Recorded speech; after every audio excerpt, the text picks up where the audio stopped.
Hey, this is episode number 179 of Smart Marketing Show, launching your WordPress product landing page before launch.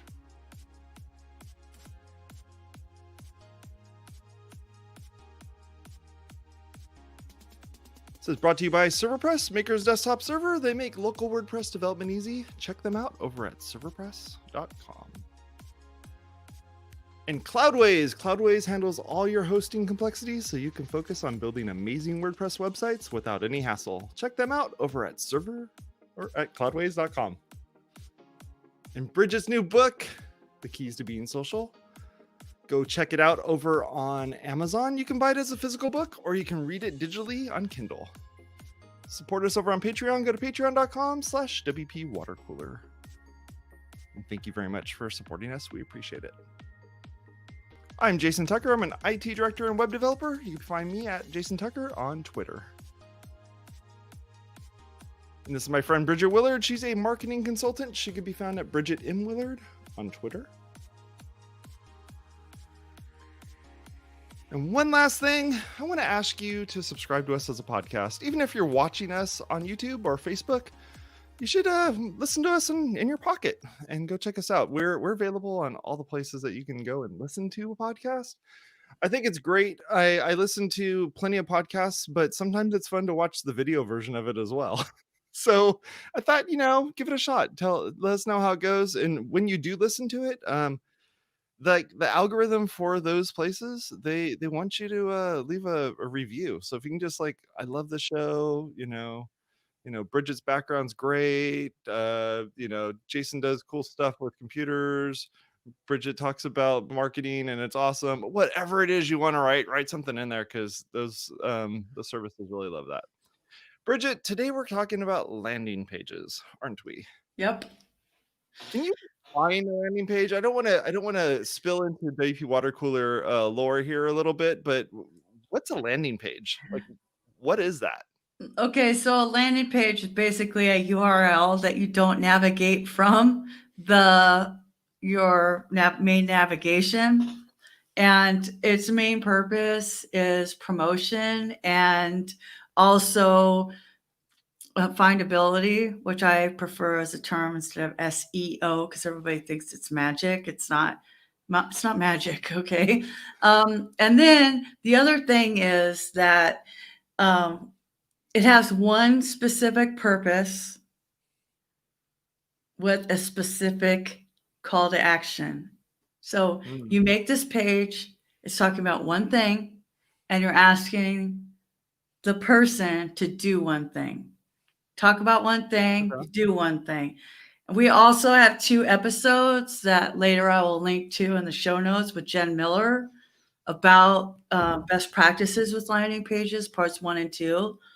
So I would definitely check those out, or at least the show notes for the gems.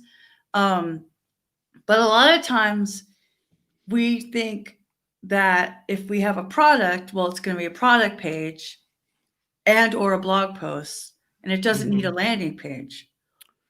But don't you want beta testers? Yeah. And don't you want people to know that this exists? So I talk a lot about, and there was a talk I actually did at Dallas Fort Worth last year, but the video files have gone missing. Dun, dun, dun. Sadly. So another time I wished I'd recorded a talk about what WordPress people can learn from the automobile industry and how we market our products. So the automobile industry has concept cars, and the premise is they do a drawing, they're like, wouldn't this be rad? They put it out there. People are like, that's horrible. That's awesome. And then they go to the board and they, might put some sketches out and things like this, little marketing campaigns. And if they decide to spend the money, like Chrysler, which is owned by, I forgot the whole name of the company now, but it costs them about $1 billion, I think they said, for a concept car. And the concept car usually has more features than will ever happen in production. But what it does is it shows the technology that's available. It goes to the auto shows. It may never even hit the factory floor, but it's a brand awareness campaign. It's a huge brand awareness campaign that has almost no ROI. So in WordPress, we like to stay in our own bubble. It's not a good way to say it. Like, we just stay in our own industry and we talk to the own people in our industry and learn from the people in our industry. And then we forget there's a whole other world, outside of this. And one of the best episodes I ever watched of the show Abstract is the episode with the head of design for Chrysler. And his claim to fame was the 300. Right. 300 is great looking car. It brought Chrysler back. Yeah, different than everything else. It had like the looks and feels of a like a Mercedes, but it had like the roughness of an American car. Kind of had all those pieces together. It's funny when you were talking about cars, I started thinking about Fashion Week. And Fashion Week has the same sort of thing where you're essentially showcasing all the things that you can do as a designer, but it's not necessarily the exact design that's going to be there. That's the thing that's going to be sold. Where that landing page that you're going to be building is not all the things that you're selling, but rather the one thing that you're selling, and you're allowed to put all the stuff that you're going to talk about for that particular product on that landing page. It's like, draw them all in, like all the pieces that you need, the features, the functionality, like all of those pieces can kind of be talked about, and they can be talked about multiple ways. It could be very, very detailed if the people that you're looking at are going to be very, very detailed. Even having a second landing page, if you want, that is going to be very specific to a particular vertical that I could operate in or something like that. So I don't know. Yeah, that's what's cool about the landing page. It's that speakeasy. It's that like that backdoor way to get into the website. That's like, hey, come over here real quick. We've customized this entire experience for you, and we're going to talk about all the cool things that are on here. And here's how all this stuff works. And I think it's smart if you do look at how the various verticals that you're going to be selling this thing in would operate in. And especially if you slowly but surely start finding out who your customers are that you didn't realize are, then it might be, it's like, you're like, wait, doctors are using this, WordPress theme for blah, blah, blah. Well, we make this thing for car people, it's like, whatever, it could be just something, a totally different market to work in. Yeah, so a lot of my clients that I consult with, or people that ask me on Twitter marketing questions, will say, well, my product's not done, so why would I do a landing page? And I'm like, okay, first of all, it doesn't have to be finished. And also, software is never finished. Websites are never finished. Right. There's versioning and there's phasing and all of this. And so, but the idea is you want to prime the pump, you want to get people interested. It doesn't actually have to have all the features on it. It just has to say, hey, we're working on a new plugin that solves this problem. Are you interested? Sign up. And you get them to sign up. Then you have a drip campaign, or you put them on that email marketing list so that when it does come out, they're the first to know, right? So you do this for your beta people. And then once you have all the beta people, then you can change the language of the landing page, because guess what? It's not print. It's the internet, right? Yeah. We can change it. So for example, I'm writing a book, How to Market Your Plugin. And I'm not even using the word WordPress because I don't want to get in trouble with those people. I got enough problems in my life. I don't need to be messing around with the WordPress Foundation. Okay. Right. So howtomarketyourplugin.com is a URL that goes to a landing page on my website about the book that I'm only 8 chapters in. I'm 4,300 words in on how to market your plugin, but it could be a Magento extension. It doesn't matter. It's a product. Okay. Yeah. I mean, I'm going to specifically talk about all of the experience I have in the last 5 years of schlepping around the world marketing people's products. Okay. So, the first 30 copies are going to be $10 on Amazon. And once I have 30 paperbacks sold, I'm changing the price to $25. Right. Okay. So if you want to know when it's out, you should go to howdoyoumarketyourplugin.com and sign up for my list. I'm modeling the behavior that I'm asking my friends to do, because the other reason why it's super important, Jason, is it gets the developer over the fear of releasing their code to other humans. Right. Allowing other people to see your creation is so hard. I mean, when I made that demo tape and sent it to my producer, Chris Folson, you don't even know. I felt like I was going to barf. And then he's like, okay, I like this song. And then we had to do it in person. Oh, wow. And I had to play him my songs in person with his face looking at my face live. Okay. And it's like, well, that's kind of repetitive, or that's kind of cliche. Can we change the lyrics here and there and whatever? And yeah, it was hard to hear. But it produced a better album. Right. So you want your beta testers to be kind of like your peers, right? It's not the audience for the plugin. It's not the customer base necessarily, right? So people that you trust. So guess what? When you have a landing page and you're in your Slack group with your friends at Post Status or WordPress, your local WordPress community, because the actual Slack for WordPress, they discourage that. But you can DM people, and go, hey, I got this out. Are you interested in maybe being a beta tester?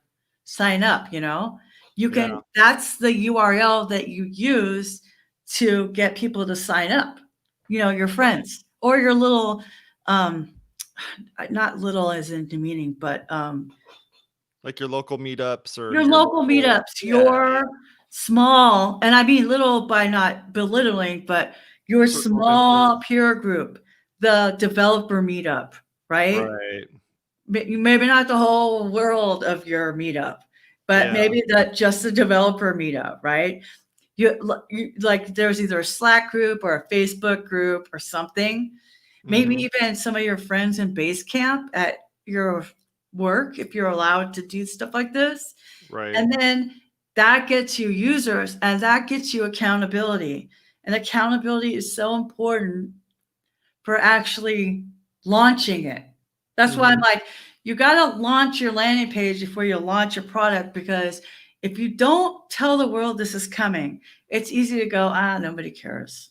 I'm not going to do it.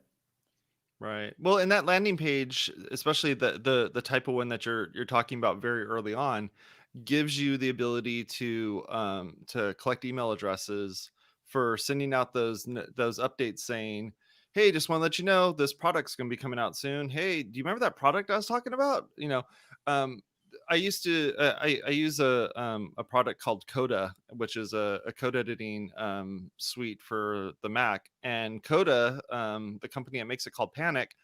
Coda was old. Like it's been around for a long time, and they are coming out with a new version called Nova, and Nova looked awesome. Nova had a bunch of features, but they were like, we don't want to give this to everybody just yet. We want to have a select few.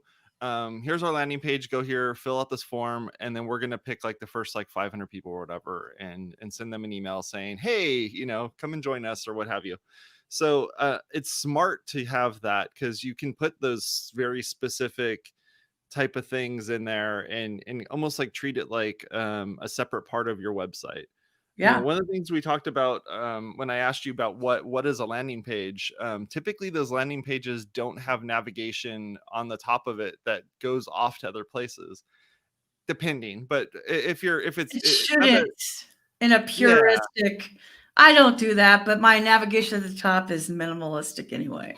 Right. And not that this page needs to act as a squeeze page where you're just like forcing them to get down to the bottom and click on the thing to buy the product, but you could take some of those elements of what a squeeze page would normally do and kind of get those people down the path of, okay, here's your actionable item at the very bottom. Here's that button. Here's that link. Here's that email box or what have you, and just kind of make that all work. What other pieces on that landing page do you think people need to think about in order to convey what it is that they want that person to actually do on it? Okay, that's a bunch of questions. So Yeah, first so of like, all, yeah, I'm going to say, look, I didn't build another website, people. This is my biggest thing that I have my clients talk to me about. Oh, I built a different website. Why? Well, because it's a different product. They're not related. So is my Keys to Being Social book not related to how to market your plugin? It is, because it's all marketing, right?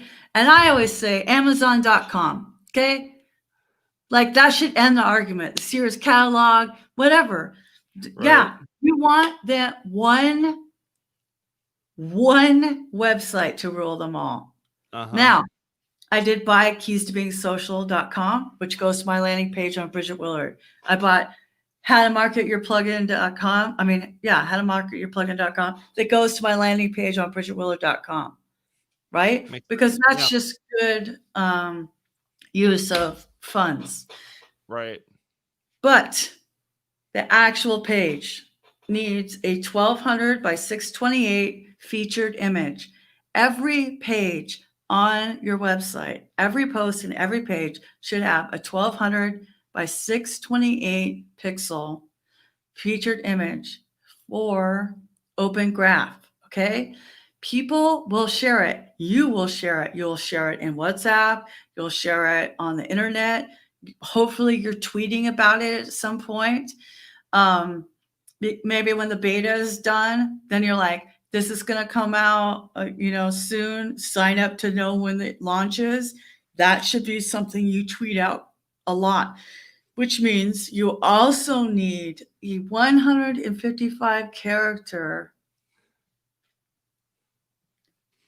meta description and some kind of Open Graph plugin. If you don't like Yoast, that's okay. You can use Rank Math. If you don't like Rank Math, that's okay. I'm sure there's an Open Graph plugin. Like there is a thing with developers not liking other developers' plugins. But here's my thing. I don't want you to spend your billable time maintaining and building websites. I want you to do the client work that you need to do so that you can build those things so that you have time to build this business on the side. Right. Okay. Right. This is about being efficient with your resources, your budget, and your funds.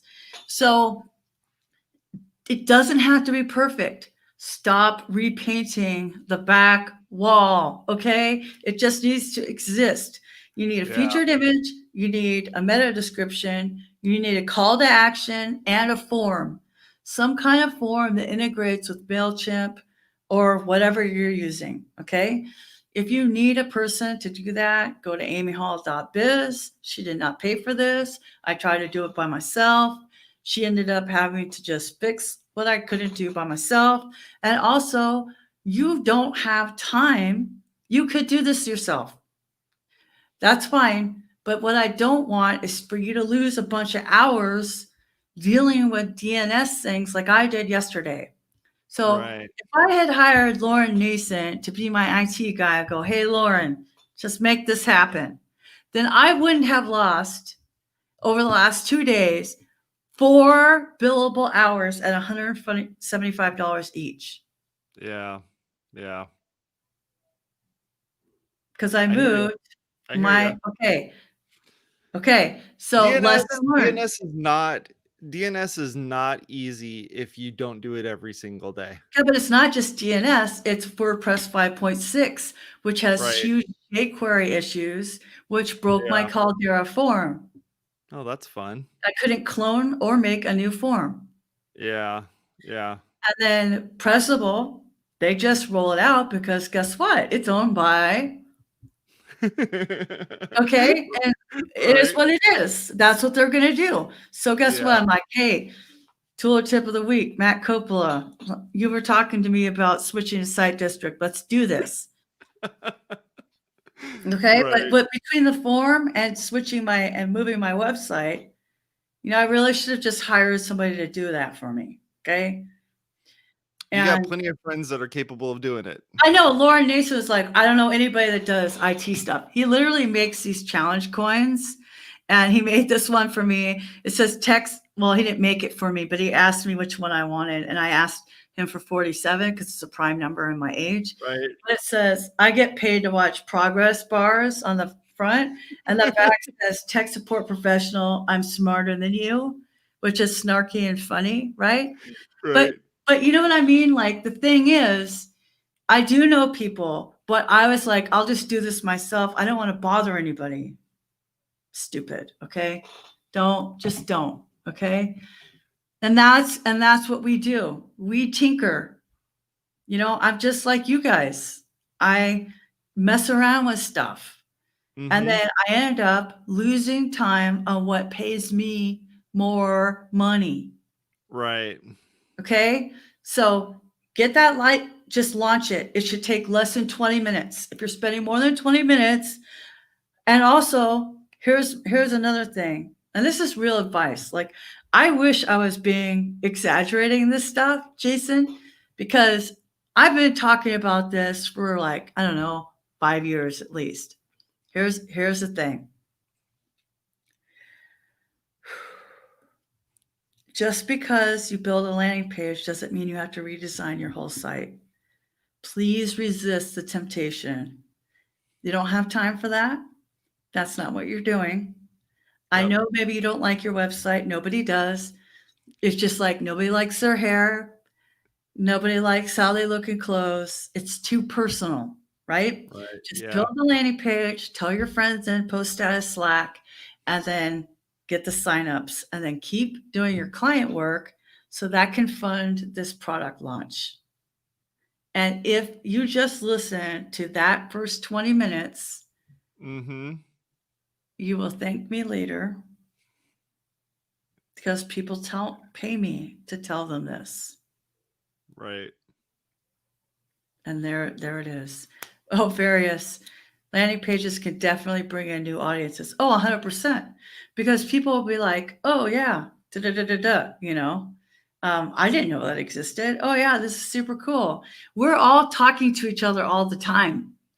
I need a thing that does this. Oh, my gosh, this one person, blah, blah, blah. Oh, I didn't know that existed. It's been live for 2 years, but whatever.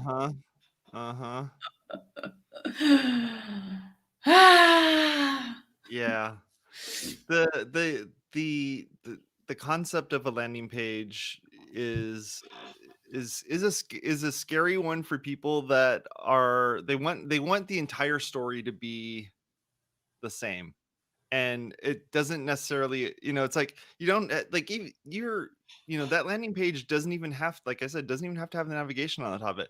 Doesn't even have to have the header from your website on it. Like there's plenty of things that you can just omit just so you can have that landing page be its own separate thing that is, think of it kind of like a microsite. It's just it's a little thing that lives on your website that is going to be directed, from various ways. You're going to send them in, using UTM codes. You're going to be tracking all that stuff. You can go really crazy and make sure how far down the page that they get. Is it too lengthy? Is it too short? Is it too, like, you can get all crazy on that if you want to kind of determine what it's going to look like. There's other places to get crazy about. And I think if you're going to think about it, it's going to be the place that you're going to try to get the most sales and the most, the most acquisitions, the most whatever it is that you got going on that landing page. And it makes sense. It makes sense to spend extra time on that particular page. Yes. You don't have to have the whole thing all match. Also, no sidebar. Yeah.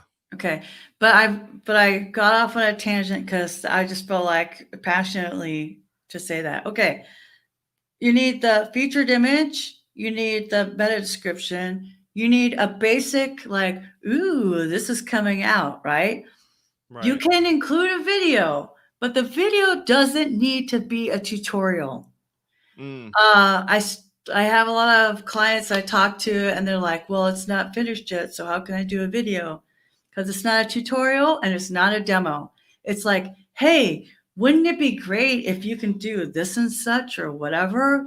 Or I was reading in a Facebook group the other day that somebody was wanting this and such, and I think I have a solution. So sign up below. And okay. So it's I'm trying to be succinct. The featured image, the meta description, the call to action, the form, okay, a video, a short video, less than a minute is good. Then, after they submit the form, make a custom thank you page that isn't generic. Okay. Now, I did this for my, I do this all the time, but I did it specifically. I was like, after we were having that conversation with Jen on the landing page videos, I was like, Yeah. oh, I want my thank you pages to be different, right? So I did this, and it actually reinforced a client. He said, when I saw that thank you page and the video that you put there, because I was like, hey, thanks, I'm going to reach out to you shortly. In the meantime, you might want to watch this video on how to do blah, blah, blah. One of my YouTube videos, right? That was related to what they were asking for. Yeah. So for Keys to Being Social, when they sign up for that drip campaign, it says like, hey, thanks, look in your inbox for the first email. And then here's my WordCamp talk from WordCamp Riverside about, building relationships. And then for the new book, it's like, and here's my video on how to use Twitter for business development. Right? Because it's something, what speaks to them. So you're reinforcing in their mind that yes, they signed up, and that you're thanking them for doing that because they didn't have to do that. And then that's your last touch. You want all these places you can touch them, The first rule of sales is to put the product in their hand. That's why people always hand you stuff in the mall back before COVID when we would walk in malls.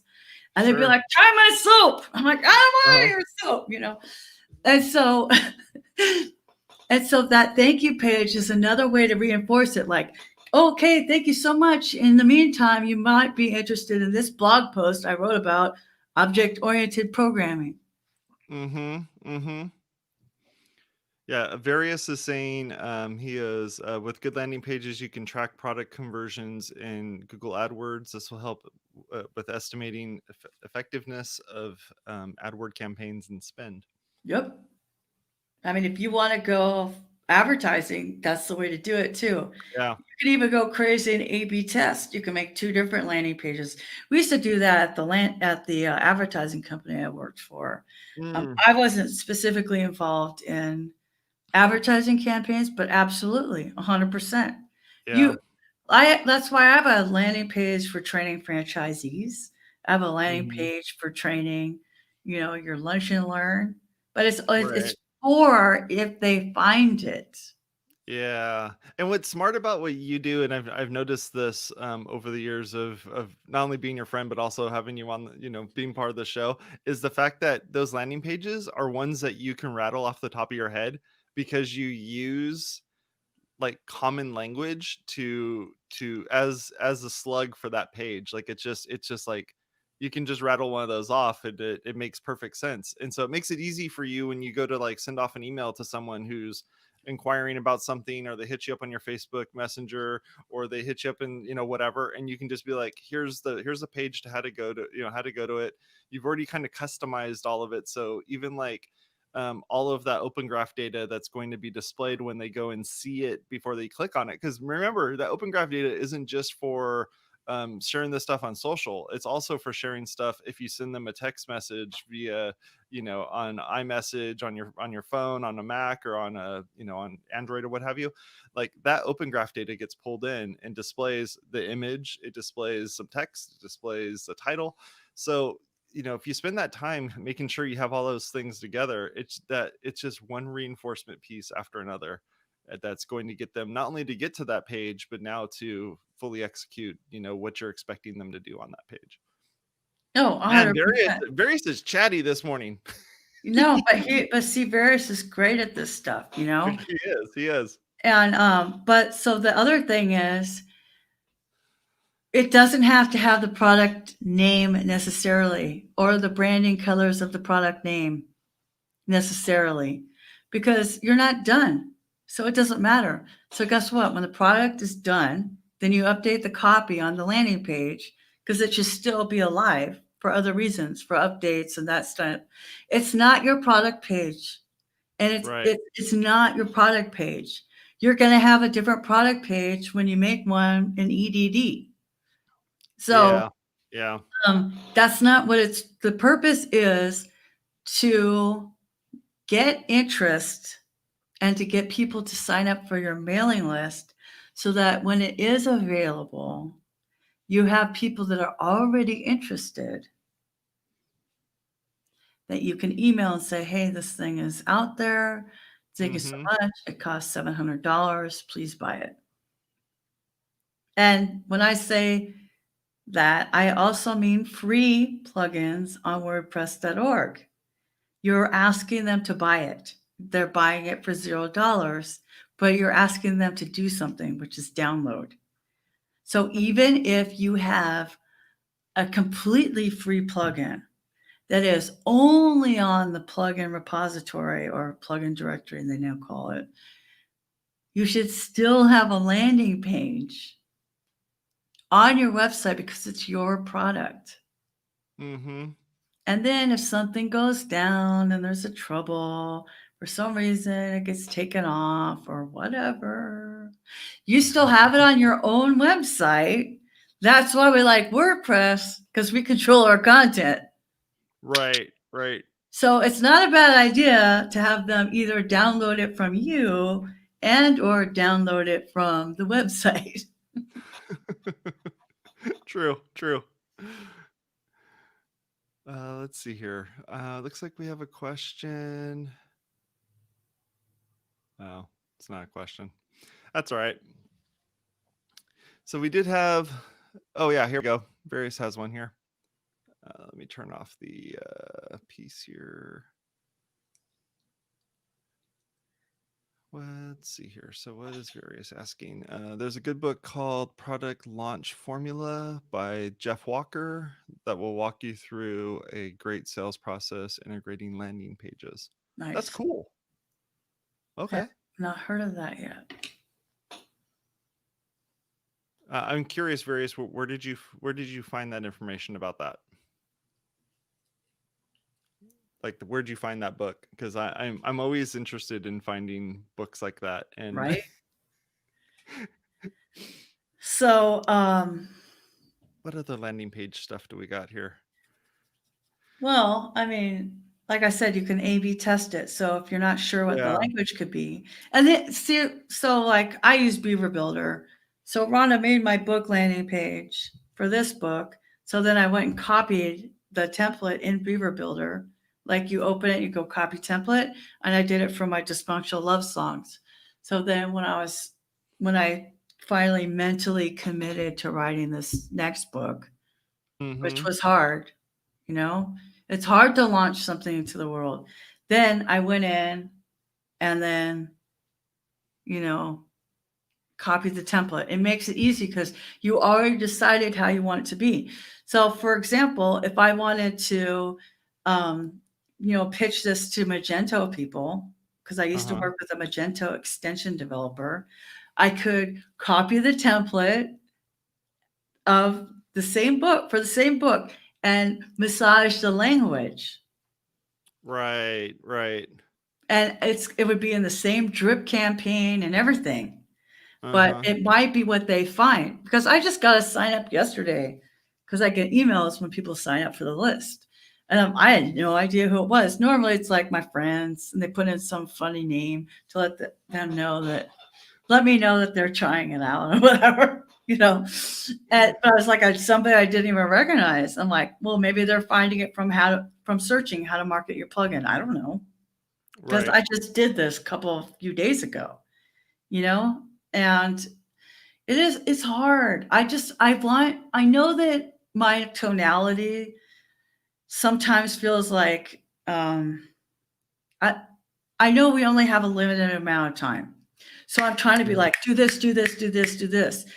But I mean, it is so hard. I have written 2 books that were Christian based. That was really hard. I released a CD. That was really hard. I made paintings for people for Christmas presents that they didn't like, you know, that ended up in their garage, quilts. It's hard to create. I understand how hard that is. And man, I was really proud of this one painting, and it just ended up in my stepdaughter's garage. And I was like broken, you know? So now, like, we create because as engineers, we create because there's some problem we see the solution to. And you think, nobody wants this. There's a really good video by Derek Sivers called Obvious to You, Amazing to Others. I quote him in my book. Derek Sivers is the person who started cdbaby.com because he wanted to help his friends, other musicians, find a place to distribute. cdbaby.com is the reason why so many independent artists were on iTunes back before it was Apple Music. Same with me. That's the only reason why my CD is on iTunes, whatever, Apple Music. That tells you how long ago it was, 2004. So the thing is that it is hard, but his little video he has this on YouTube, it's so cute. And he's like, you know, you do this and you think, oh man, this is so stupid. Somebody's already thought of it. And then you're blah, blah, blah with somebody one day and they say, that's amazing. How did you think of that? I never would have thought of that. Because we discount our own ideas because they're obvious to us. We presume they are obvious to other people, but they're not. We have our own combination of life and professional experiences that brought us to this point right now where we're creating this thing. Yep. So the moral to that little 2-minute video is put it out in the world and let others decide. And because he said a lot of times the song that everybody loves on the album was their least favorite song. That's exactly what happened with my album. My husband and my producer forced me to put Behold the Lamb on my CD. I don't even like that song. I think it's kind of dumb and repetitive. And it's the most popular song. Okay? People use it for Easter, whatever.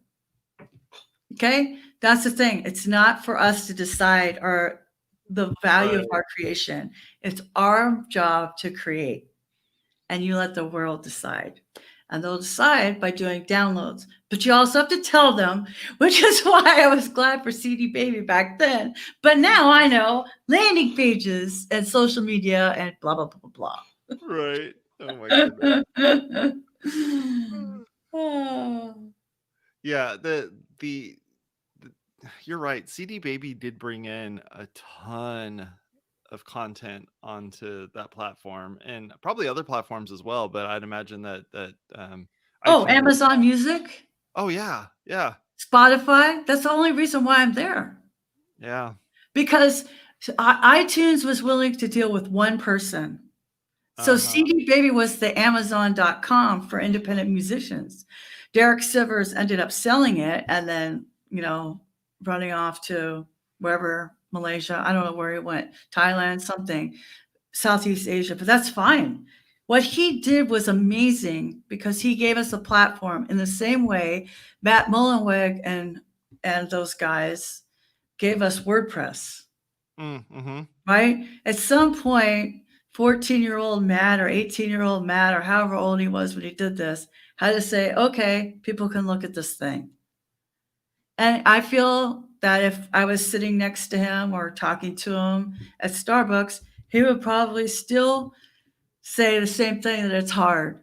And we criticize it because it's our job to criticize it, because that's how things get better. But it would still be hard because, WordPress likes to say it has no breaking changes because we care about backward compatibility. But that stopped at 4.9. And people don't like to recognize that as a split, but it literally is a split. Your plugin either supports 4.9 and below, 5.0 and above, or both. End of story. That's a fork. That's a breaking change. That's literally a fork in the road, right? And then now 5.6 got all kinds of jQuery. You put your jQuery in, you put your jQuery out, you put your jQuery in, you shake it all about. It was my joke, but the thing is, that's really what happened. So then there's going to be a breaking change. And then we're here, we're excited about criticizing him. But that's what we do because they made decisions. We don't always agree with them, and that's our job as the public. So you let the world decide, but you have to realize that it doesn't mean that what you did isn't valid. We have to get our validation from our self, from our peer group, but it's so hard for us as creators. No, I didn't build software, but I'm a creator, just same as everybody else, right? Sure. We have to divorce our identity from our creation. We do not get our worth from WPwatercooler, BridgetWillard.com, Keys to Being Social. Otherwise, I'm a failure because I have 16,000 followers on Twitter and I have 59 paperback sales. Right. That's a failure. I threw away 200 CDs when I moved to Texas. That's a failure from 16 years ago. That's a failure. So whatever, doesn't matter. My mission is that one person is helped. If one person is helped, it's worth it. And if that happens, that's good.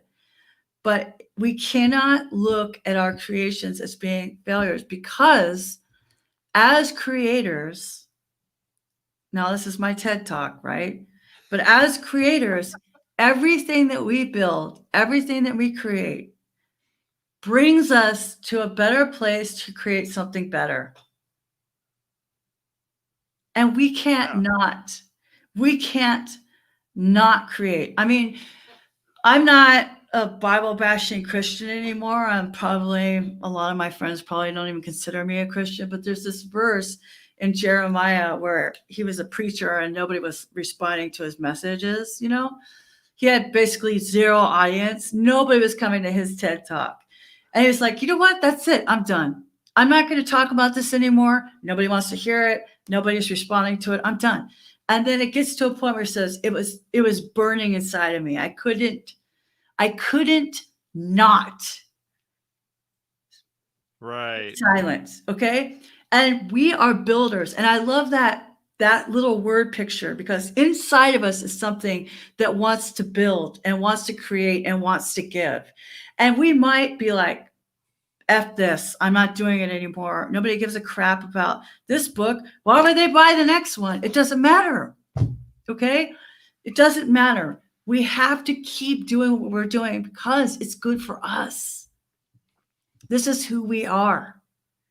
And the more we build and launch software and plugins and short ways to do things and making our own CSS tricks, the better humans we are. And as an extra added bonus, we might actually get some money out of it. So that's the other side of, I'm just trying to be super quick, do this, and this. But I'm telling you, it's hard. It's not going to be hard. It's going to be hard because there are some days I would rather undress in front of a crowd of people than tell people what's really on my heart and to show them what I really did. Right. that just absolutely has to be acknowledged. Yeah. Yeah. I agree. I agree. So do you want to transition into our tour tip of the week? Oh yeah, for sure. Besides, you should just outsource as much as possible so that you don't frustrate yourself. Of course. Yeah, if you're not a master at the thing, or even not even master, but if you're just not if you're not if you don't feel confident in the work that you're going to be doing, because this isn't something you do every single day, if you don't do DNS every day, then don't do DNS. Have somebody else do the DNS for you. That sort of Dude, the stories I heard just from tweeting it out. I was not the only one crying in my shower about that. Oh Okay. yeah. Oh yeah. So, but yeah, I moved from Pressable to Site District. I really liked the onboarding process. I was DMing him on Twitter. I'm like, okay, so what's next? How do I move my site? And he goes, your site's moved. I'm like, what? He goes, no, I have this Chrome extension that tells me where people are hosted. And he sent me a screenshot. I'm like, wait, what? That's it? Like, I literally followed all this stuff. I made a backup first. Actually, I made 2 backups. I made a backup with Updraft, and then I moved it to a different Dropbox folder because Updraft has its own Dropbox folder for me. Right. And then I clicked, don't ever delete this one, and made a backup again and left it in the normal Dropbox folder because I've learned my lesson.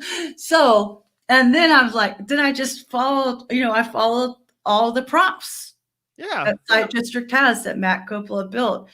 And then I literally had no idea. I'm like, well, oh, no, it's live. Here it is. And you can see the difference. And it makes a staging site first, and then you can check it. And then there's all this site speed testing, and like my site's faster. Because I know my site's slow because it has animation and my little thing bounces and stuff like that. But I couldn't believe it. And he's going to bill me $25 a month the same way I was getting billed $25 a month. I like getting billed monthly for hosting. Yeah. I just want it coming out like this. I will pay more for it to come out like this than to be like, oh my God, it's $400 right now. I can't handle it. Okay. That's maybe my own financial immaturity, but I was super impressed with the onboarding. I have never been onboarded so smoothly with any product. I'm not kidding. I want to comment on what you just said about the immaturity part of it. I think it's good if, like, because a lot of web hosts will give you like a 30-day money back guarantee, or they'll give you something like that. Sometimes 30 days just isn't enough. And if you do month to month, just like if you do month to month, if you live in an apartment, or if you have like office space, or you're working at a co-working place, like sometimes things just don't work. Like sometimes a website just does not work on a particular web host, and not all web hosts are created equal, as my friend Steve would say. It's very much so the fact that those web hosts are built different. All of them are built different, and all of them have a different stack that they're working off of. They're all working off different technology. And so don't feel bad if you need to move. And nowadays, the technology that we're using allows you to move very quickly, especially if you use that whole migration systems that are out there now to be able to do those migrations. It's super quick. You don't have to do anything special. And it was smart of you to make a backup. Was it necessary? I don't know, but I think it's good enough to have a backup. I think it's always good to have a backup you own that you know how to restore to or restore from. So yeah, good for you, Bridget. I'm glad you're able to move, find something else. And like I said, not all of them are created equal. There may be something that's not 100% that this particular host has that someone else does. It just depends on what you're doing and how you're doing it. Well, I mean, it's not personal either. Like, I was with SiteGround forever and I loved them. I switched to Pressable because I was they were my client and I was doing social media for them. So I wanted to experience it. I love everybody that used to work there. The They're still my friends, everything like that. I had very good experiences with Pressable. Even when things didn't work, I went on the chat and they installed jQuery Manager plugin, and that solved it. But I think that it's really important for me, since I market for WordPress products and agencies, to experience different hosts. But also, I like my expenses to be the same every month. Yep, I agree with that too. I mean, I can always have another website or whatever. Yeah. I don't believe in having more than one website, but do you, boo? Yep, exactly. Let's see here. So let's talk about my tour tip of the week real quick here. So my tour tip, I wanted to, I usually have a tool. I think I'm going to do a tip. I want to talk a little bit about what to do after doing an update on your website. We're going to be talking about WordPress 5.6 today on WPwatercooler, which will be happening after the show at 11 a.m. Pacific. And we're going to be talking about like how to do an update, how updates work, how that particular update works compared to the previous ones. But one of the things that Bridget was mentioning earlier in this discussion was the fact that she had like jQuery break. Well, depending on what form plugin you're using or what system you're using to do any type of data collection or anything like that, sometimes they use jQuery. Sometimes they use a particular function within PHP or a particular function within WordPress or whatever, and things will break. And so what I highly suggest is when you're if you're running like WooCommerce to sell something or EDD or whatever, every time you do an update, run the test before you do the update to make sure that it's working currently. Then do a backup, and then do the update, and then run another test. And don't just run the test on like one part of the site, but test multiple places. Like test, okay, if I click on this link and go to the website, what does it do? And use the things that are the most popular that your website's going to be doing. So like if you're always sending them to this special URL, the special landing page or something like that, run through a test and make sure that it's working correctly. When I say run a test, create a fake customer, create a fake whatever, and just kind of run through it, just like Bridget was saying, like her friends do these sorts of things. Run through that test to make sure that it works. If you're offering a download at the end of it, click on the download, make sure it actually downloads correctly. If all your stuff goes through a contact form, make sure that contact form works. Make sure that the contact form works on mobile. If you're doing any of these sorts of tests, you're going to see that mobile, if you look on your Google Analytics or whatever your analytics package is, you're going to see most likely that mobile is probably a vast majority of the users that are coming to your website. And if that's the case, then you want to make sure that you're testing the same way that your users are going to be coming in. For some people, if their website's down for 5 minutes, that's like $500 that they're missing. That could be like a lot of money for your website being down. It also means that if you don't do these sorts of things yourself, make sure that the developer that you're using actually does these tests for you, that they're going to go through all those pieces for you and make sure that the things that you're paying for actually work correctly. I will say that for a little while on WPwatercooler, we had a form that was pretty complicated. It was using Gravity Forms, had a whole bunch of different things on there. And one of those things in particular was a conditional logic thing. It's like, check to see if they said this, and if they said this, then change the form so it says that. It looks cute and it works really well, and it makes it a lot easier for the person to fill out the form, but it uses jQuery. And if jQuery breaks, then you're going to have a problem. Or I also did one where I had ad block turned on. And if you turn on ad blocker on your computer and then try to do something, and that something doesn't work on your website, you definitely have an issue, because I would imagine a huge swath of your people are going to have ad blockers turned on, unfortunately. So make sure you test these things and test them multiple ways and just make sure, does it work on iPad? Does it work on iPhone? Does it work on Android? Does it work on this? Does it work on that? Like, test all of those things. And when I say you test, I mean whoever it is, you or whoever it is that you're doing this. Right. Also, send them over to other people. Like, some people have older devices than you do, and they'd be a great test candidate to kind of run through and make sure that it works correctly. So just testing stuff is super important to make sure that your website's actually working. I always compare a website to a retail space, Oh, where yes. if the parking lot of your retail space is closed, your business is closed. You will get people walking up to your business every once in a while as they navigate through the cones or whatever that's out in your parking lot. But essentially your business is closed until that parking lot's fixed. If your front door doesn't work, then then your business is closed. If the phone doesn't ring, your business is closed.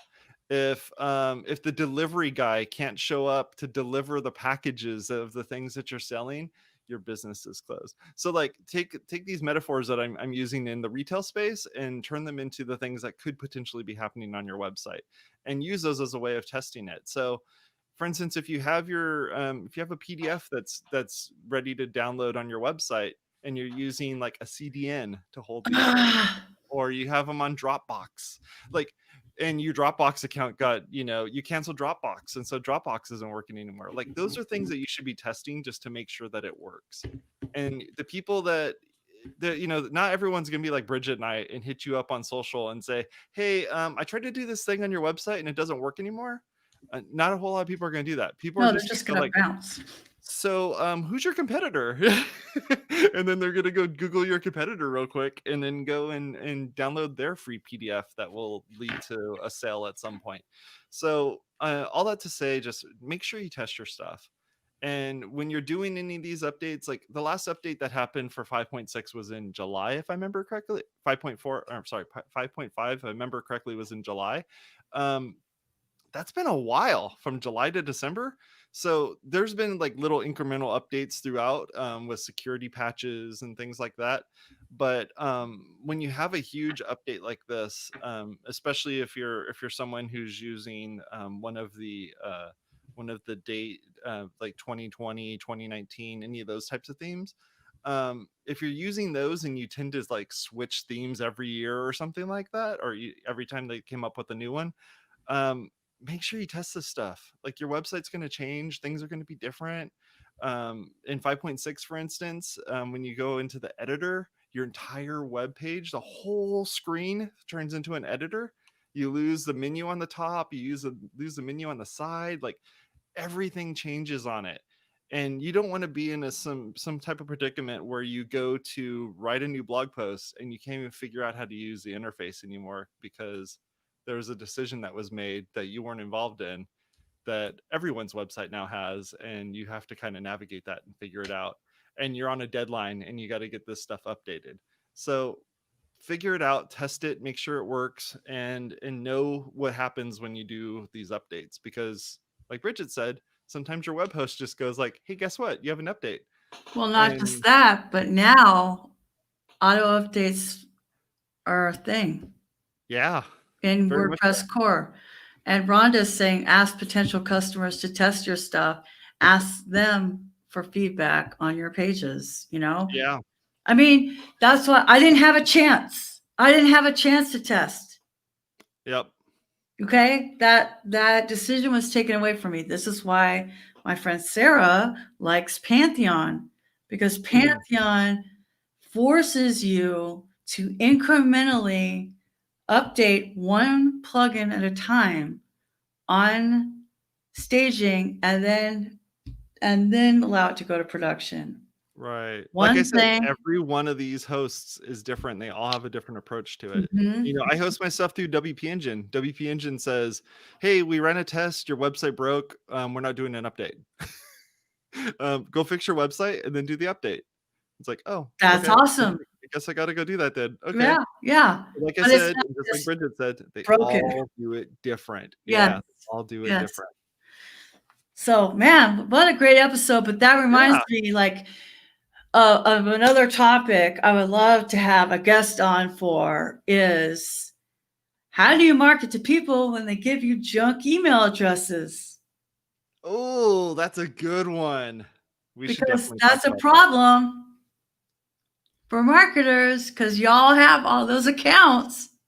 Yeah, in the comments below, leave us a comment and let us know if that's a good topic that we should discuss. We would love to discuss that and get the right person in here to talk about it. So, Bridget, as always, thank you very much for all of you folks that have been watching. We appreciate it as well. If you like this stuff, hit the little subscribe button and make sure you share this. Hit the little share button and share this out on social. We would love it. And tag us. We would love to see that you're sharing it. So thank you very much. Here's our outro. Bye-bye. Support us on Patreon. Go to patreon.com/WPwatercooler. Thank you for the fine folks that helped us out over there. We really appreciate it. And Bridget. And thank you very much for all of you for hanging out with us. We really appreciate it. Go over to WPwatercooler.com/subscribe to learn how to subscribe to all this content in the various places in which we are a podcast, so you can listen to us on Apple Podcasts, Google Podcasts, Stitcher, Spotify, all those places. Awesome. Talk to y'all later. Bye-bye.